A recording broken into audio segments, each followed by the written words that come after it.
you might be sabotaging your first impressions and not even realize it. And it's not because you're making some big, terrible mistake. It's because a lot of the advice that we've all received over the course of our lives is incomplete. And if you take that incomplete advice and you apply it to the wrong situation, you're going to get a bad result.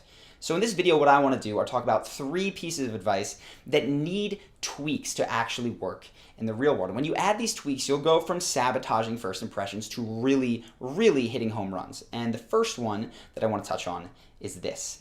A lot of people aim for harmony in first impressions. They do not, under any circumstances, want to create conflict. But the truth is, when people cross lines, even in first impressions, the best thing that you can do is set a boundary. I want to give you an example so you can really take this home. This is one of my favorites. A friend of mine, a little ways back, was at a company. It was a finance company, and he was presenting to the head honcho boss. This guy's worth $100 million, flies around on private jets, and was generally an abuser. Like, he was verbally abusive to everybody in the office. So he's got this meeting, and he's pitching to him whether or not they should invest in a company that they gave him to research. And he gets around to the end, and he says, so, based on all my research, I think that this company is a pass. It's just too risky. Head honcho guy David stands up, looks at him, the rest of the team, and says, you guys are pussies. Everyone else there gets quiet because they've taken this kind of abuse before. But my friend is not used to this, right? He's never been treated like this. So he looks right back at the boss and says, David, where I come from, calling another man a pussy is the worst thing you could do. You would immediately start a fist fight. Don't ever call me a pussy again. And he gets quiet. And everyone in the room gets quiet. And David gets quiet. A few seconds pass, and I'm sure they must have seemed like eternity. And David says, I'm sorry, I won't ever do that again.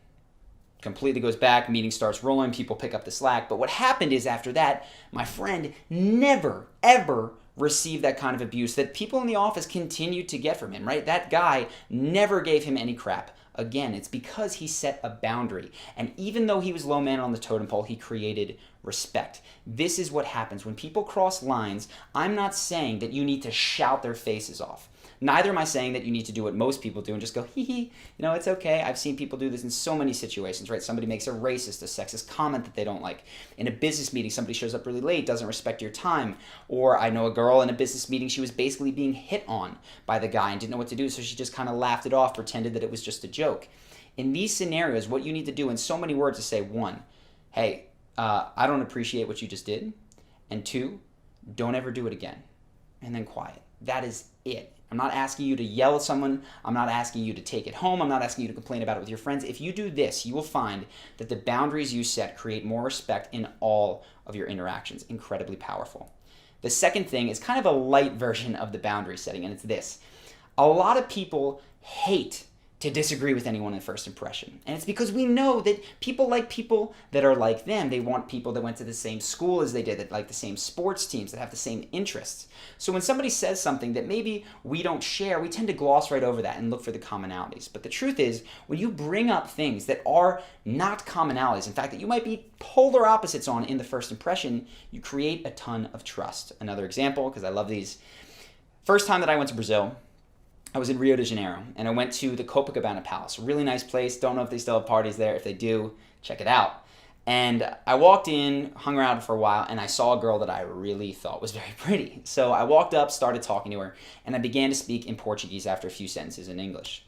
And she said, oh my God, wow, your Portuguese is awesome. Like, you must be so intelligent. The people in this city are just not. They're not worldly at all. And that was, 1, a really nice compliment, but 2, it kind of struck me as, I don't know about this, because I was in Rio and I found the people extremely friendly, outgoing, exuberant, fun. And her sort of emphasis on these people are dumb was a bit of a turnoff to me. So I said, listen, first off, thank you very much for the compliment. My Portuguese is only good, not because I'm some sort of savant, but because I used to study Spanish.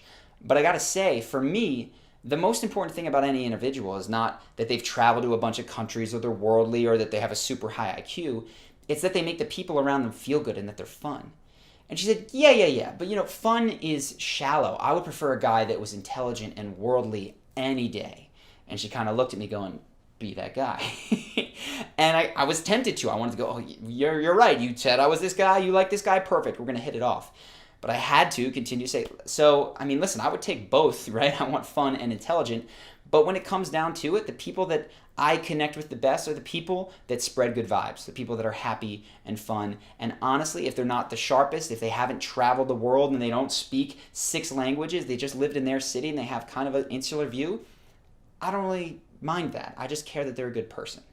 And we agreed to disagree, right? Right in that moment, she said, well, that's not how I am. And we continued to talk. But what happened was that a tremendous amount of trust was built between her and I, because I was willing to disagree with her and she was willing to disagree with me. And what wound up happening is that we did connect. I spent the rest of the week that I was there in Rio with her. She let me stay at her place when I got kicked out of my hostel and left me alone in her house while she went to work. And I do believe that a huge component of that trust that was built was because so early on, I was willing to say, listen, we might not be a match. We might not work out. And if we're not a match, that's totally fine, but I'm going to be transparent about it. When you let people know about the ways that you disagree with them, not shoving it down their throat, but just saying, hey, that's not how I am. We can totally agree to disagree. I'm not trying to convince you, but you should know that's not my feelings. People trust you so much more. So that's the second piece to making a really good first impression, is sometimes the things that you don't have in common can be just as important as the things that you do have in common.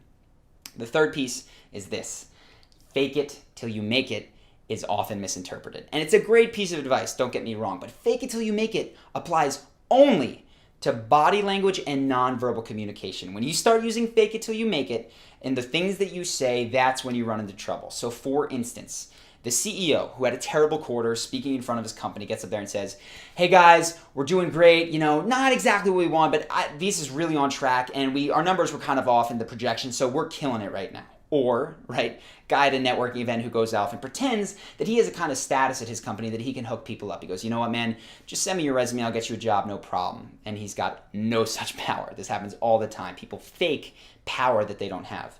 Or a guy who wants to impress a girl, takes her to a nice restaurant, really great. But rather than acting like, this is a special occasion, pretends that this is something he does all the time. That kind of stuff does not fly. So here's what you want to do. Fake it till you make it in the way that you speak, in the way that you carry yourself, your tonality, the way that you gesticulate, the way that you breathe. That's going to affect your head, which is going to actually change the way that you feel, right? Your physiology does change your emotion. And we've talked about this at length. I don't want to go into it here. But when it comes to the things that are coming out of your mouth, be honest to a fault. So for instance, that CEO might get up there and say, guys, listen, this quarter was a disappointment. We did not hit our numbers. We didn't do the things that we needed to do. I've spoken to many of you. I've reflected on what needs to happen, and here's how we're going to do it going forward. The confidence that he speaks with is what's going to inspire people to hang on, to continue. And the honesty is going to make them trust him that, holy cow, we can do this. He's not just going to sugarcoat everything. Take the guy who takes a woman to a nice restaurant, right?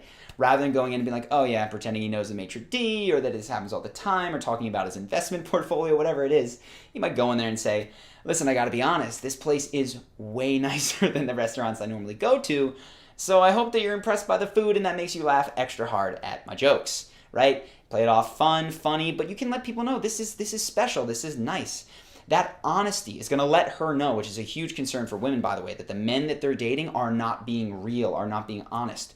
When you show things that might not be to your favor, right? And you're not doing it in a calculated way, but you're doing it because it's honest, that's going to create a bond of trust between you that is actually going to make the relationship go much, much better.